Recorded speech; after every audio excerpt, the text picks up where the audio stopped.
어이 노상식이 같이 좀 가줘야 되겠어?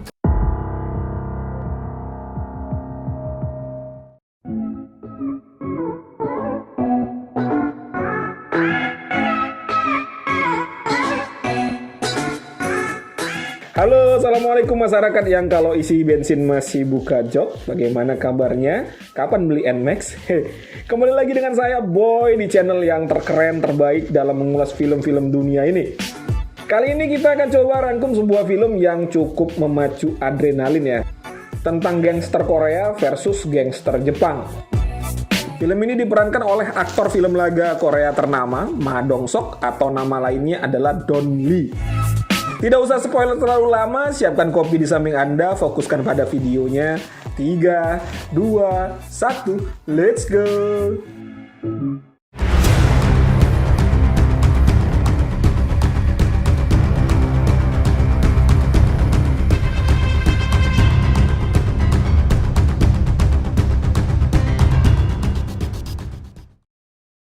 Scene diawali dengan diperlihatkan seorang pria dibunuh oleh suatu kelompok gangster.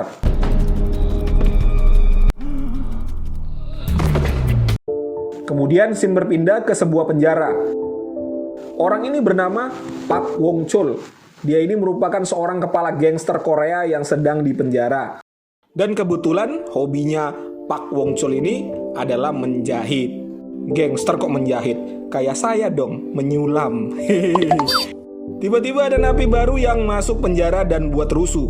Lalu terjadilah keributan, saling adu hantam. Pak Wong Chul yang sedang menyalurkan hobinya merasa terganggu dan mengecek ke sana. Awalnya dia bermaksud melerai pertengkaran yang terjadi. Para napi yang lain langsung hormat begitu dia datang. Tapi si napi baru ini malah mencoba menyerangnya. Sekali gerakan, tepak, langsung tepar dia ya. Orang ini bernama Yusong. Dia dulunya adalah seorang polisi dan sekarang masuk penjara karena kasus pembunuhan.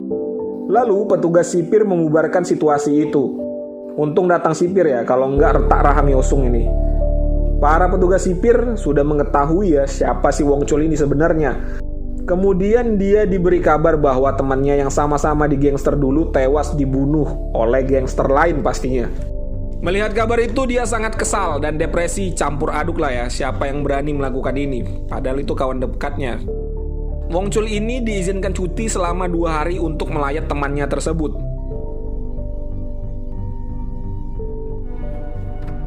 Selesai melayat, Wong Chul menemui seorang teman lama yang merupakan detektif polisi yang sudah tidak aktif lagi atau non-job. Orang ini bernama Gota. Bukan gak ada otak ya, kalau gak ada otak itu keren tuh. Dia dinonjobkan karena sedang mengalami kanker hati. Makanya kalian tuh jangan sering patah hati ya, nanti bisa jadi kanker hati. Ayo move on. Wong Chul menceritakan tentang kejadian temannya yang tewas dibunuh oleh gangster lain. Dia bingung siapa yang berani membunuh temannya, yang mana dia adalah gangster yang sangat disegani di Korea. Tapi karena Gota ini sedang sakit, dia hanya memberi Wong Chul berkas yang mungkin terkait dengan kematian temannya itu. 며칠 전에도 유명이가 찾아왔었어. Lanjut, scene pun berpindah. Para napi di tempat penjara Wong Chul tadi rencananya akan dipindahkan ke penjara lain. Entah apa maksudnya ya. Tiba-tiba bensin bus yang biasanya penuh ini malah habis.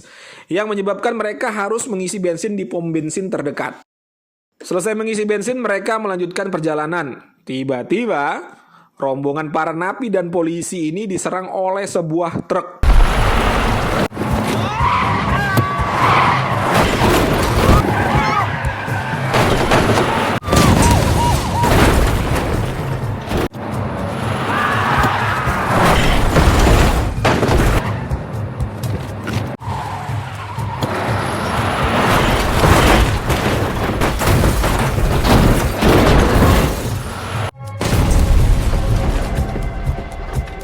Mereka diserang oleh kelompok gangster. Para gangster ini mencari seseorang napi yang sedang dibawa di dalam bus. Berkat kejadian tersebut, banyak para napi yang kabur.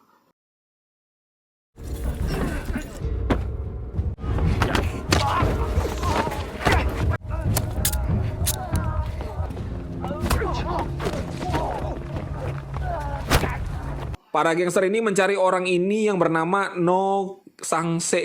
Namanya lucu-lucu ya. Namanya No Sangse ya. Kenapa dia mencarinya? Nanti akan dijelaskan. Tapi gangster ini diserang Yosung, si mantan polisi yang sempat menantang Wong Chul di awal. Karena dia memang jiwanya masih polisi, secara otomatis dia membantu. Karena perkelahian itu membuat No Sang-sik berhasil kabur. 39번 국보변 경정 기름 조치. Yosung hampir tertusuk oleh gangster ini, tapi dia berhasil diselamatkan oleh polisi wanita. Dan akhirnya, polisi wanita lah yang tertusuk oleh si gangster.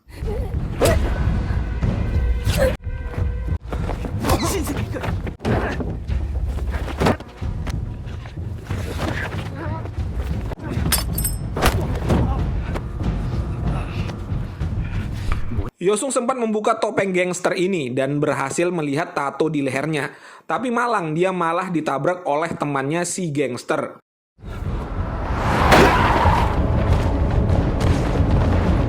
Wong Chul dan si detektif polisi non-job nggak ada otak mengetahui kejadian yang barusan tadi. Mereka menjenguk polisi wanita yang sempat tertusuk. Melihat itu, Wong Chul emosi. Dia mengetahui siapa No Sang-sik dan bermaksud akan membantai anak buahnya. Wong Chul ini adalah gangster yang terkenal dengan pukulannya yang sangat mematikan. Di sini diperlihatkan walaupun dulunya Wong Chul merupakan gangster yang disegani di Korea, tapi dia udah tobat dan mau membantu polisi untuk menumpas kriminal-kriminal yang dilakukan oleh para gangster lain. Dia membantai anak buah No Sang-sik. Wong Chul mengira bahwa itu adalah ulah anak buah No Sang-sik untuk menyelamatkan bos mereka yang rencananya akan dipindahkan itu.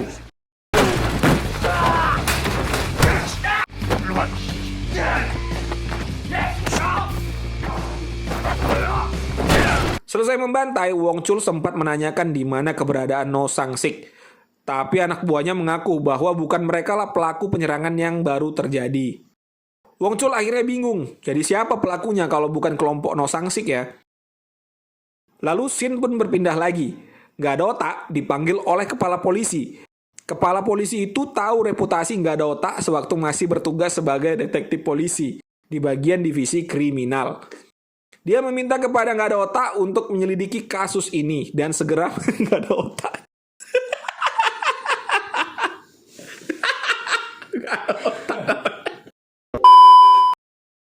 Dia meminta kepada Gota untuk mengusut kasus ini dan segera menangkap No Sang-sik. Gota diaktifkan kembali untuk bekerja. Ya, walaupun saat ini dia sedang mengalami kanker hati. Kepala polisi ini siap mensupport apa yang Gota butuhkan. Gota cuma minta untuk melepaskan si anjing gila. Tahu siapa ya? Anjing gila itu adalah si Wong Chul.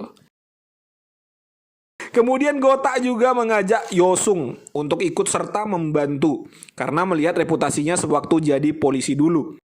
Dia memberi jaminan kepada Yosung jika ikut bergabung maka hukumannya akan dikurangi 5 tahun. Yosung setuju karena dia juga kemarin ikut terdampak akibat serangan dari para gangster itu. Gota mengumpulkan Wong Chul dan Yosung di sebuah gereja tua.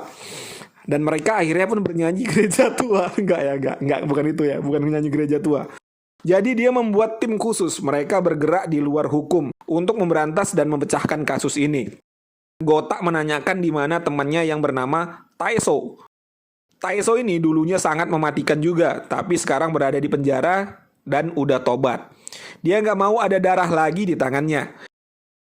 Jadi dulunya Gota dan gangsternya Wong Chul ini udah kenal baik satu sama lain. Wong Chul kaget melihat Yosung juga ikut, karena memang di awal-awal sewaktu di penjara, Yosung ini mau dihajar olehnya. Karena ngehe, kalau kata orang Medan, krea atau jogal ya. Tapi mau gimana lagi, Gota yang memimpin misi ini. Ya udahlah, mau nggak mau harus bekerja sama dalam hati si Wong Chul. Ini semua adalah target mereka. Mereka ini adalah para napi yang berhasil kabur dari insiden kemarin. Dan orang-orang berhubungan dengan No Sang-sik. Yang pertama adalah Pak Sung Tae, seorang pembunuh berantai. Ini harus kalian ingat ya namanya. Soalnya nama-nama orang Korea ini agak-agak susah diingat memang ya. Yang kedua, Kim Chang Min. Ya, Kim Chang Min ini terkenal dengan kakinya yang sangat mematikan. Yang ketiga adalah No Sang-sik sendiri. Dan yang keempat adalah seorang wanita yang bernama Jessica, seorang pembuat situs judi ilegal. 들어서 노름쟁이들 등에 빨대 꼽아 빨아먹던 그런 부류. Wong Chul kenal dengan Jessica ini sepertinya. Jadi misi mereka dimulai dari Jessica karena Wong Chul mengenalnya. Scene pun berpindah. Diperlihatkan seorang gangster receh sedang memalak restoran kecil yang punya ibu-ibu lagi ya. Orang ini mengaku sebagai Pak Wong Chul. Ini dia lakukan karena memang Pak Wong Chul sudah lama nggak aktif ya. Dan sekarang sedang dipenjara. Dia memanfaatkan nama besar Wong Chul untuk memalak toko-toko. Lalu si preman ini menyuruh pengunjung yang ada di restoran untuk keluar semua. Tapi ada satu orang yang nggak mau keluar. Begitu dilihat, jeng jeng, ternyata si Wong Chul yang asli ya. Dia langsung ketakutan. Lalu anak buahnya Wong Chul KW ini datang sok-sokan. Belum tahu dia siapa orang ini ya. Langsung disikat semuanya. 아이씨, 아까부터 자꾸 아이씨. Kemudian Wong Chul menyuruh orang ini untuk membayar ganti rugi atas semua pelanggan yang mereka suruh pergi tadi. Si Wong Chul KW ini pun lari terbirit-birit. Tapi tetap dikejar oleh Wong Chul yang asli ya.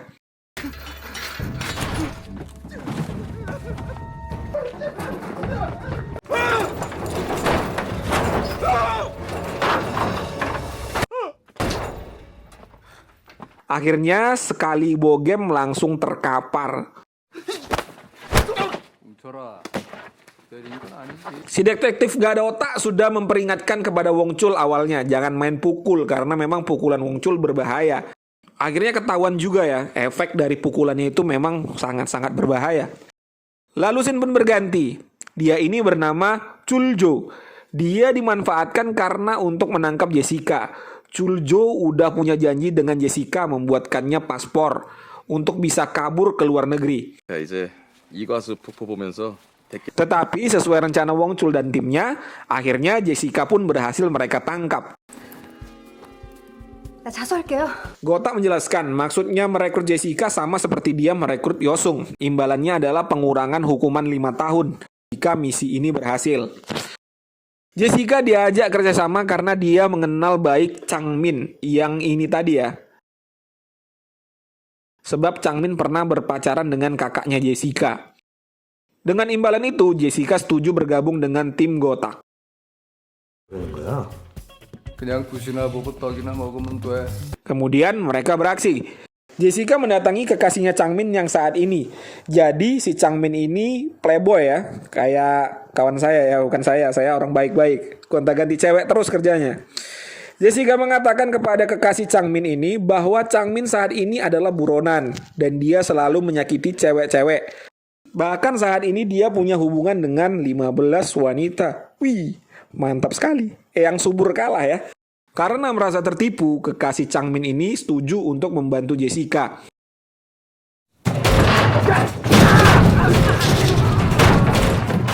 Akhirnya Changmin berhasil mereka tangkap.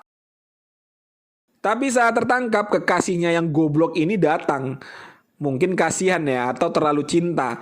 Yang ada Changmin malah memanfaatkannya sebagai sandera. Untungnya dia punya semprot baygon. Lalu Wong Chul pun membogem si Changmin. Sekali bogem, ya seperti biasa, langsung tepar ya. Dia ini mirip-mirip Saitama ya dia ini ya. Tapi tiba-tiba penyakit kanker hati detektif Gotak kambuh ya. Dia pun dilarikan ke rumah sakit. Melihat detektif Gotak sakit, Wong Chul memutuskan untuk bergerak sendiri untuk menuntaskan kasus ini. Dia mendatangi orang yang dulunya anak buahnya, tapi sekarang menjadi ketua gangster. Jadi orang ini dulu tukang gosok punggungnya Wong Chul. Tukang gosok punggung, bos. Aduh. Orang ini ketakutan karena didatangi oleh si Wong Chul. Wong Chul menanyakan kepada orang ini, siapa sebenarnya saat ini gangster yang sedang berkuasa, dan apa hubungannya dengan No Sang-sik sehingga bus para napi diserang. Tiba-tiba karena dia sekarang memimpin suatu gangster, anak buahnya pun yang lain datang ya. Langsung songong dia. Tapi 4 orang ini dalam sekejap dilumpuhkan oleh Wong Chul.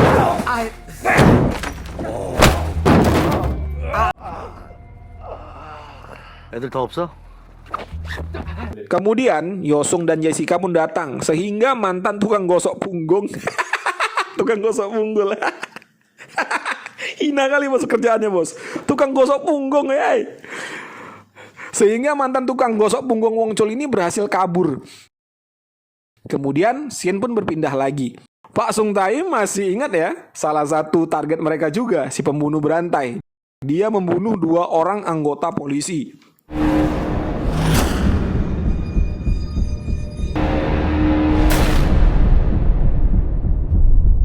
Kejadian itu diketahui oleh si kepala polisi. Dia menunjukkan rekaman CCTV di tempat kejadian kepada Yosung. Yang mana No Sang-sik, buronan utama mereka, ada di situ. Lalu Pak Sung Tae bermaksud hendak membunuh istrinya. Udah gila orang ini memang ya, ada sakit-sakitnya kurasa. Yang mana kasir tempat karaoke itu udah duluan dibunuhnya. Berkat rekaman CCTV kemarin, Wong Chul dan timnya berhasil melacak keberadaan Pak Sung Tae yang sedang berada di tempat karaoke. Jessica dan Yosung bergegas masuk. Wong Chul menyusul karena gemuk ya. Nggak bisa masuk cuy. Saat sedang menaiki tangga, Yosung melihat No Sang-sik. Dia pun langsung mengejarnya.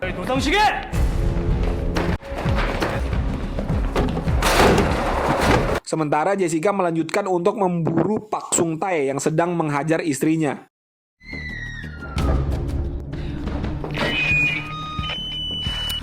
Setibanya di sana, Jessica kesulitan membuka pintu ruangan yang ada Pak Sung Tae dan istrinya. Maklum lah ya, wanita soalnya tenaganya terbatas. Di sisi lain, Yosung masih mengejar No Sang-sik. Akhirnya Jessica menyerah untuk membuka pintu itu. Tiba-tiba, jeng jeng, si hero pun muncul ya dengan sebuah palu besar di tangan.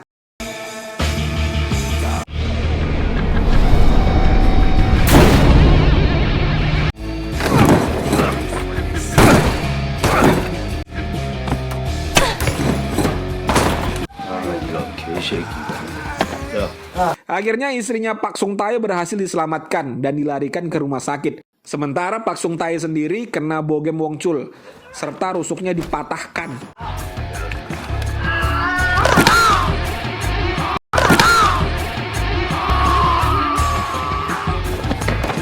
Di sisi lain, Yosung juga berhasil menangkap No Sang-sik.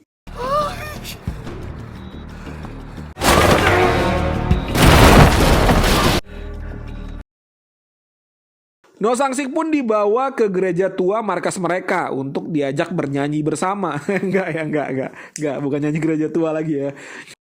Wong Chul rencananya mau menghabisi No Sang-sik karena menurutnya dia akar permasalahan, dan No Sang-sik ini juga telah membunuh teman gangsternya yang dikabarkan kepadanya waktu di penjara dulu. Tapi Jessica berhasil melerai Wong Chul dan memintanya untuk mendengarkan dulu penjelasan No Sang-sik. Akhirnya No Sang-sik menjelaskan bahwa seluruh gangster di Korea sudah bergabung dan tunduk dengan satu gangster pusat, yaitu gangster Yakuza dari Jepang. Gangster Yakuza ini juga disponsori oleh kekuatan hukum, ya dari kepolisian pastinya. Gimana? Udah mulai ketahuan ya jalan ceritanya ya? Jadi No Sang-sik ini bukan lagi kepala gangster, melainkan anak buah dari Yakuza. Dia juga menjelaskan bahwa Yakuza saat ini menjalankan bisnis narkoba dan perdagangan organ-organ manusia. 순수한 자금력으로 기계를 사들이고 사람들을 불러 모았다. Jadi para Yakuza ini menculik orang-orang tunawisma, anak-anak yatim piatu, dan yang terparah mereka melakukan bisnis memasukkan narkoba dan dibuat mirip dengan obat generik.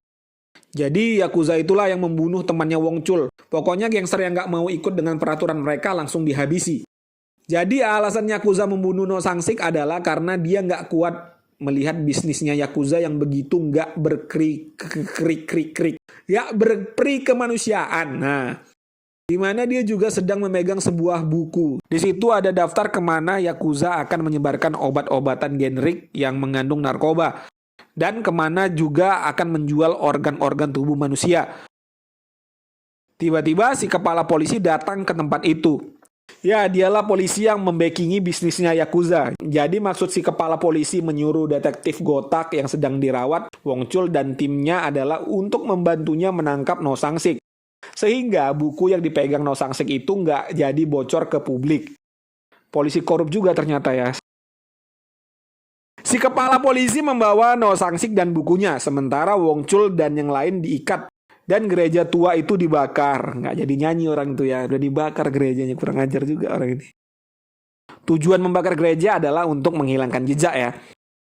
Detektif Gotak yang masih sakit datang ke tempat itu dan menabrak beberapa polisi yang berjaga di luar. Sementara Wong Chul mengajak yang lain untuk melepaskan paksa ikatan yang sedang mengikat mereka dengan tenaganya.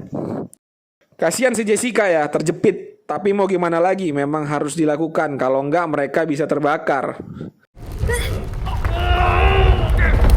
Mereka akhirnya berhasil keluar dari gereja tersebut.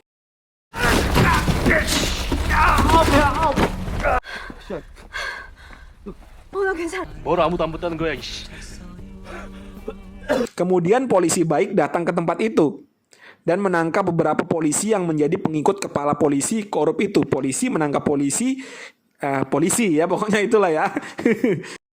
Ternyata diam-diam Wong Chul sudah menghubungi seorang detektif polisi yang lain. Polisi yang jujur ya, yang membantunya menemukan lokasi Yakuza saat ini. Karena dia memang merasa ada yang aneh ya di awal memang. Polisi ini merupakan seangkatan dengan kepala polisi yang menjadi kaki tangannya Yakuza. Tapi karena dia nggak pandai menjilat, makanya dia nggak bisa dipromosikan jabatannya. Kayak mirip-mirip ini ya, kayak di negara sana itu ya. Kalau nggak bisa jilat, nggak bisa jadi apa-apa. 네가 말한 대로 찜찜한 데가 한 군데 Akhirnya No Sang-sik yang sudah ketangkap dibawa menghadap bos Yakuza.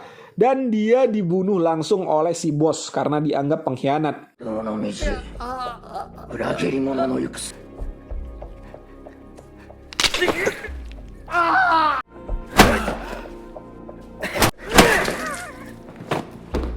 Lalu scene pun berpindah. Wong Chul dan timnya berangkat menuju markas dan pabrik Yakuza.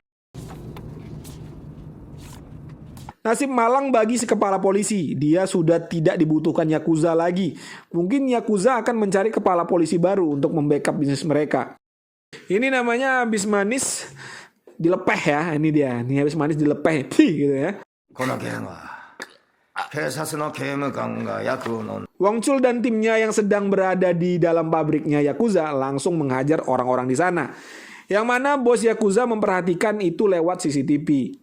Jadi memang sedapnya kalau nonton film gangster Korea ini adalah mereka bertarung tanpa menggunakan senjata api. Karena memang senjata api ilegal di sana. Sama kayak di negara kita ya. Jadi di sini cuma si detektif Gotak yang pakai senjata ya. Itu pun karena dia memang polisi. Polisi ya wajar lah kalau megang senjata.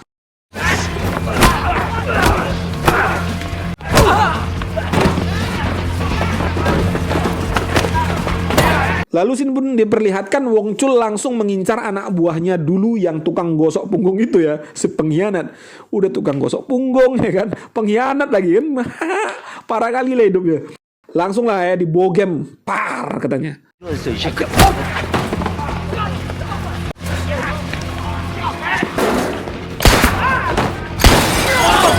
Setelah selesai menghajar si tukang gosok punggung, lalu dia pun mengejar si kepala Yakuza. Dia sempat terkepung oleh anak buahnya Yakuza yang begitu banyak. Tapi ya langsung disikat habis semua ya. Keren nggak tuh si Ma Dong-seok? Memang keren sekali ya. Udah mirip-mirip Saitama dia. One Punch Man. Par!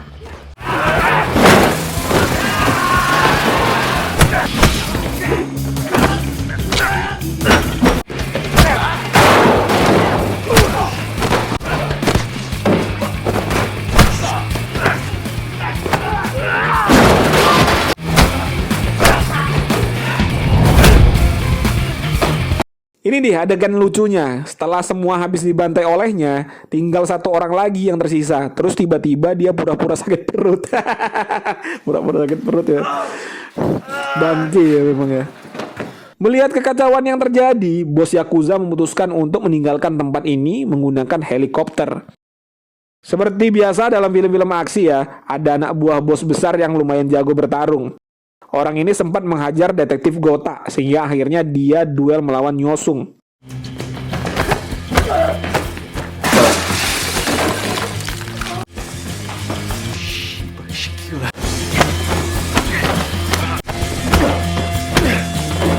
Wong Chul tiba di tempat itu dan menawarkan bantuan. Tapi Yosung bilang sanggup melawan sendirian dan menyuruh Wong Chul untuk mengejar si kepala Yakuza saja. 저 새끼 옥상으로 쳤어. 알았어. 열심히 해. Sok jago memang Yosung ini ya. Dia nggak mau kalah dia. Disikatlah sama si anak buah Yakuza akhirnya ya. Akhirnya Wong Chul tiba di atas pabrik tersebut.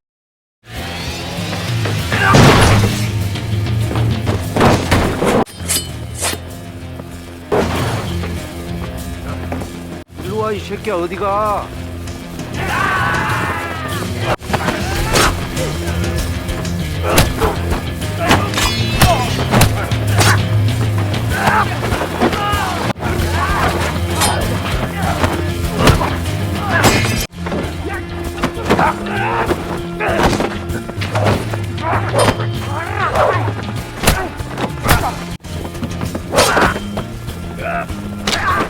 Dia sempat kena beberapa tusukan dari anak buah Yakuza.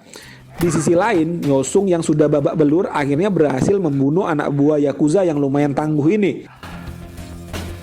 아, 이 새끼. 선임할 수 있어, 이 개새끼야. 당신 묵비권을 행사할 수 있고 변호사를.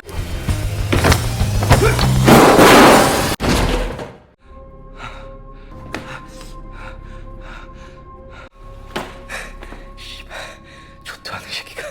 Wong Chul akhirnya pun berhadapan langsung dengan bos Yakuza. Dia sempat sok-sokan ngomong bahasa Jepang, tapi Wong Chul ngomong ya kan.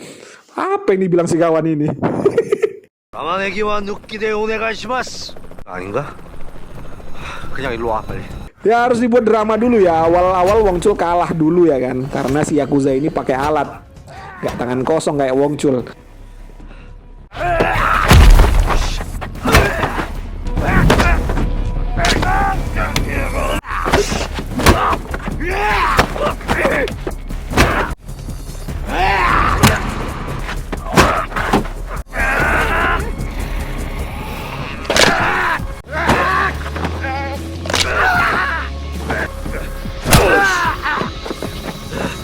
이거 유명이 거?